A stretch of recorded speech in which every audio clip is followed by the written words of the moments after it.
Meaning of diminutive. Diminutive. Diminutive. Diminutive. Diminutive. The word diminutive is an adjective that describes something as small or tiny in size.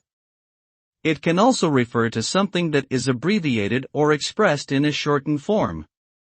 For example, a diminutive person is someone who is unusually small in stature. In language, the diminutive is a grammatical form or affix that indicates smallness or endearment, such as doggy for dog or kitty for cat. Overall, the term diminutive is used to suggest that something is small or reduced in some way.